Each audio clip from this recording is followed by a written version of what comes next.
Hey guys, uh, I am at the terminal here in Joplin, and I got here last night about 1700, 5 o'clock for you regular Joes, and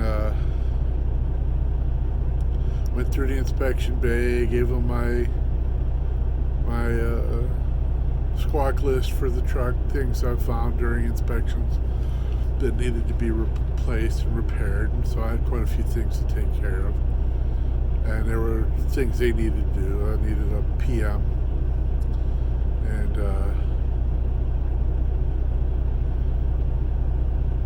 it all went great. And I got my truck washed, dropped my trailer off. I'm doing what's called a 34-hour reset. I talked a little bit about a 34-hour reset previously in a video, and well, basically what it does is going to give me all my hours to drive tomorrow morning.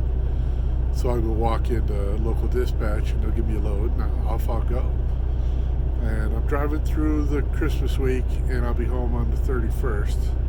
Spend New Year's with my daughter. New Year's is our big holiday together. It's always been. So, but I went in to deal with the shop, and they said, so what do you think is wrong? What do you need to have done? And they wrote it all down, and they took care of everything I asked them to take care of. And they had it overnight. They probably brought it in the middle of the night last night, and they had it till about 4 o'clock today.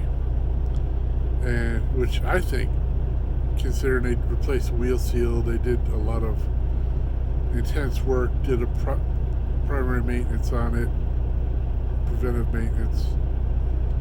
They got a lot done. They did it quickly, and I had to resist the urge to ask how long they thought it was going to take, or when do you think it's going to be done. They put me up in a hotel last night. I really enjoyed that.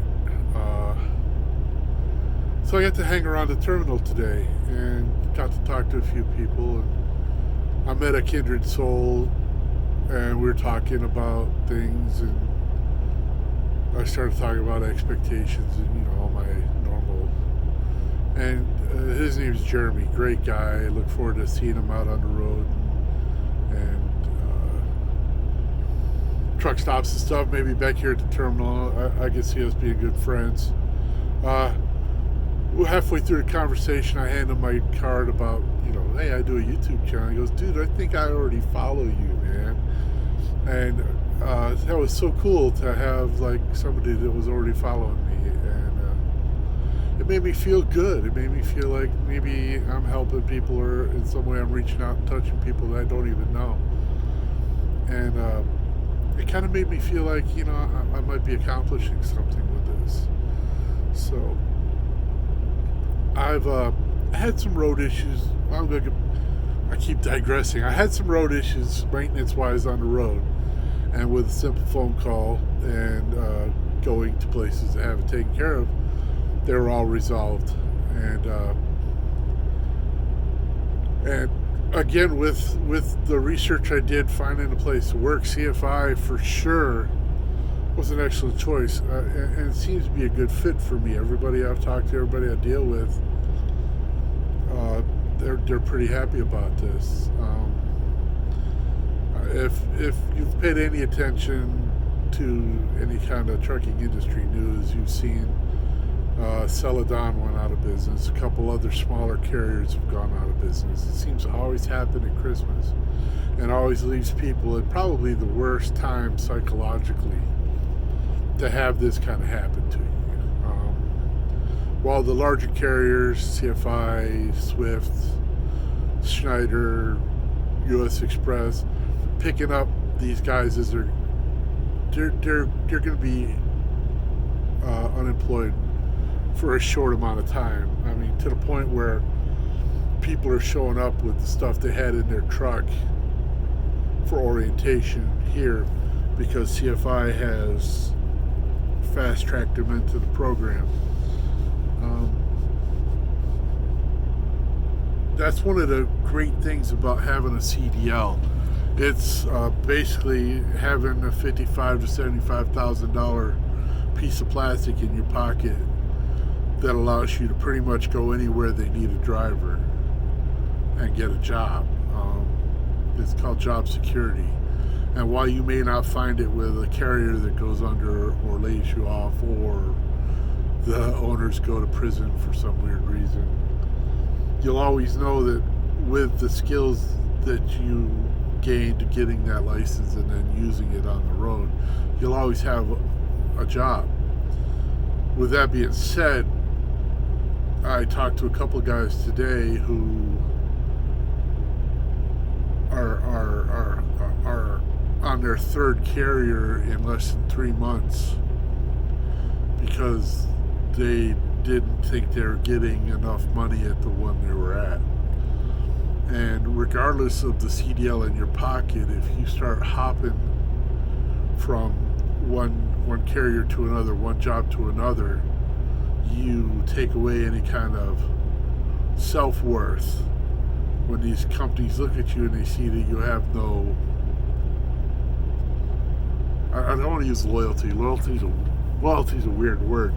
That you have no ability to stick through a project and see it through. And honestly, a month is not long enough to find out how a company is. A year truly isn't long enough, because if you go strictly on how many miles you got for the first 2 weeks you worked and they weren't enough, dude, trucking goes through dry spells. You may not get consistent miles, but stick with it long enough to get through what could be an external dry spell. It has nothing to do with your company. It could have something to do with just freight availability, especially here in the winter time. It does tend to slow down. Now, like this week for me was a very short week because I got pulled off a load that turned out not to have to be delivered until the 25th, and they didn't even want us picking it up until the 25th. So I did a lot of deadhead driving, short ride driving that ate up my working hour availability, not my driving hours. And you just go through dry spells sometimes. You go through short periods. Don't let that get you down.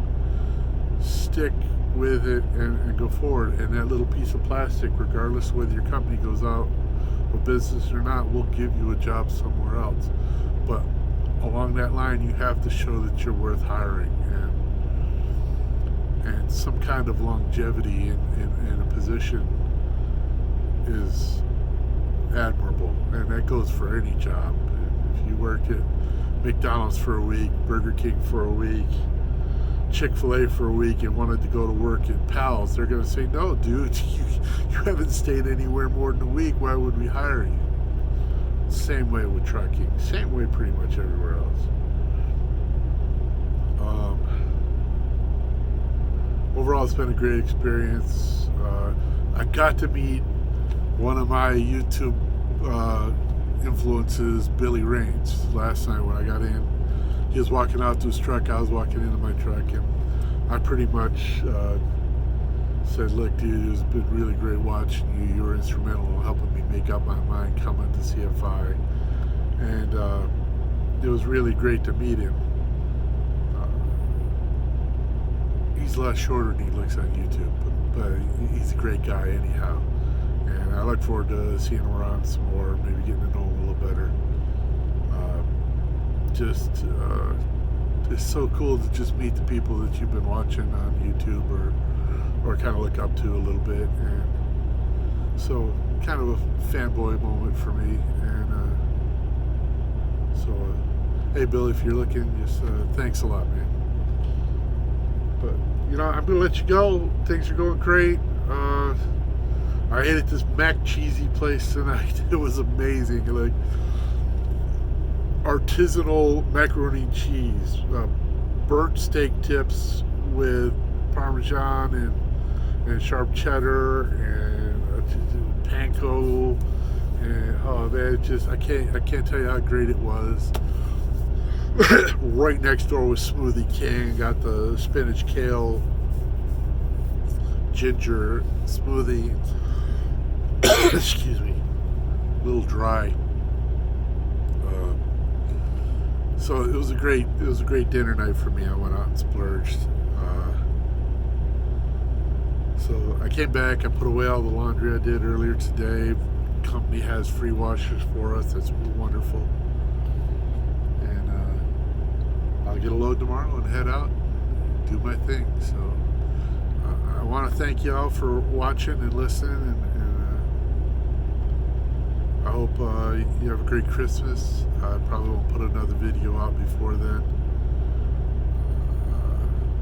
Just enjoy the season, enjoy your family, and remember that it doesn't have to be Christmas to treat people nice. Merry Christmas, guys. Bye-bye.